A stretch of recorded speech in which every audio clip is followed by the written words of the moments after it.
मुंबई के बोरीवली पश्चिम में Ro-Ro jetty phase 1 का भूमि पूजन भाजपा मंत्री नितेश राणे द्वारा किया गया। यह परियोजना महाराष्ट्र मेरीटाइम बोर्ड द्वारा विकसित किया जा रहा है, जिसकी अनुमानित लागत लगभग 33.94 करोड़ रुपए है। यह रोरो सेवा बोरीवली से गोराई बीच से सीधी जलमार्ग सुविधा प्रदान करेगी, जिससे सड़क मार्ग की 30 किलोमीटर लंबी दूरी घटकर सिर्फ 3 किलोमीटर रह जाएगी। वहीं इस भूमि पूजन के दौरान उपस्थित रहे बोरीवली के विधायक संजय उपाध्याय, पूर्व सांसद गोपाल शेट्टी व बीजेपी कार्यकर्ता बड़ी संख्या में उपस्थित रहे।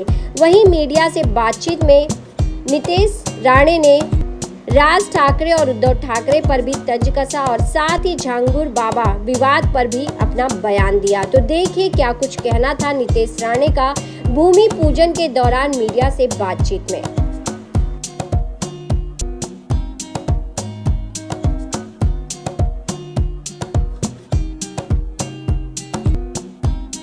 हमारे योगी जी काफी है, उसका बच्चा कुचा जो ख्याल उसको महाराष्ट्र में रखना है। तो जिधर जिधर उसका कोई रहेगा उसको अपनी जगह दिखाने का काम या तो योगी जी के भाषण में मिट्टी में मिलाने का काम हम लोग जरूर करेंगे। इसमें आपके माध्यम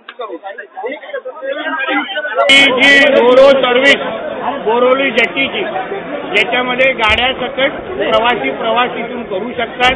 आता जे 1 तास 30 मिनिटं लागतात प्रवासाला, या रोरो जेटीच्या मुळे 15 मिनिटात हा प्रवास आपला पूर्ण होईल।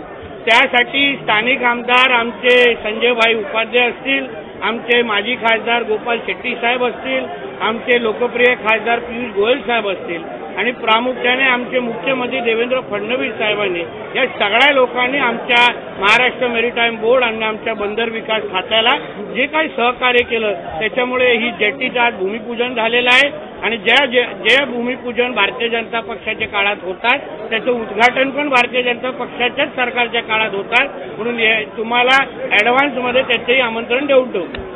उत्तर प्रदेशच्या झांगुर बाबाचं महाराष्ट्र कनेक्शन वगैरे झालेलं आहे। महाराष्ट्रातील लोणावळ्यामध्ये त्याने 15 कोटीची जमीन घेतल्याची माहिती देते। हे झांगूर फांगूर डांगूर कोणी असतील, त्याने उत्तर प्रदेशमध्ये त्यांचा निपटारा करण्यासाठी आमचे योगीजी काफी आहे, पण त्यांचं जे काही महाराष्ट्रामध्ये त्याचे कोण चिल्ले चपाटे असतील ते आमच्यावर सोडून द्या।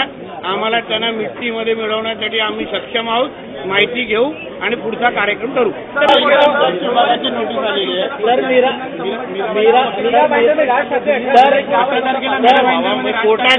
कोर्टाचा विषय मी नाही बोलतो। अरे एक जण बोला ना, तरी सभा घेणार आहे आंदोलनाच्या मागच्या ह्याच्यामध्ये पण मोठ्या संख्येमध्ये मुस्लिम आले। माझा मुद्दा तेच आहे ना, जे मुसलमान बांधव त्यांच्या सभेमध्ये मनसेना आणि युबीटीच्या सभेमध्ये आले, बोला का मी बघा आम्ही मराठी बोलतो, तर उद्याचा आजान मराठीमध्ये करायला सुरू करा ना। एवढंच मराठीवर प्रेम आहे ना, चला आजान मराठीमध्ये करा।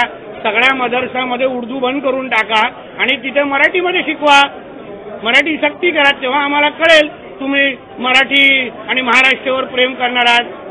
नुसतं हे अशा पद्धतीची फुकपट्टी करायची, ढोंगीपणा करायचा, हे आता सगळ्यांना कळतंय हो। तुम्हाला एवढंच मराठीवर प्रेम आहे ना, चला तुमच्या मुल्ला मौलवींना सांगा उद्यापासून उर्दू बंद करायची आणि मराठीमध्ये बोलायचं, तर आम्हाला कळेल। जुलाई को मीरा भाईंदर में सभा लेने वाले हैं, क्या ये गैर मराठियों को डराने की कोशिश है?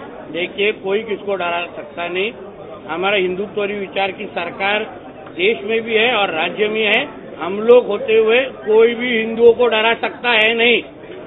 आप उसका चिंता मत करो, वो सब दिन गए। हम लोग बैठे हैं इधर, हम हिंदुओं के चौकीदार है, उसकी चिंता करो मत। कोई भी हिंदू समाज को कुछ भी कर नहीं सकता, हम भी खड़े।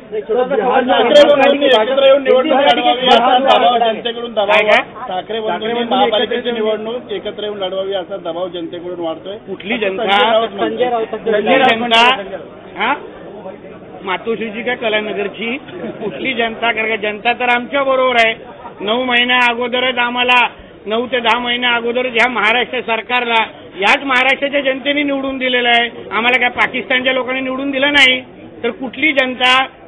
पाटणकर का ठाकरे? तेवढीच जनता आहे त्यांची। पंढरपूरमध्ये तिथं कोणीही आमच्या भक्तांवर कोण हात उगारत असेल तर कडकची कडक कारवाई होईल. मी स्वतः त्याच्याबद्दल माहिती घेईन, प्रशासनाशी बोलीन, पण कोणीही तिकडे आलेल्या भक्तांकडे असा हात उचलू शकत नाही.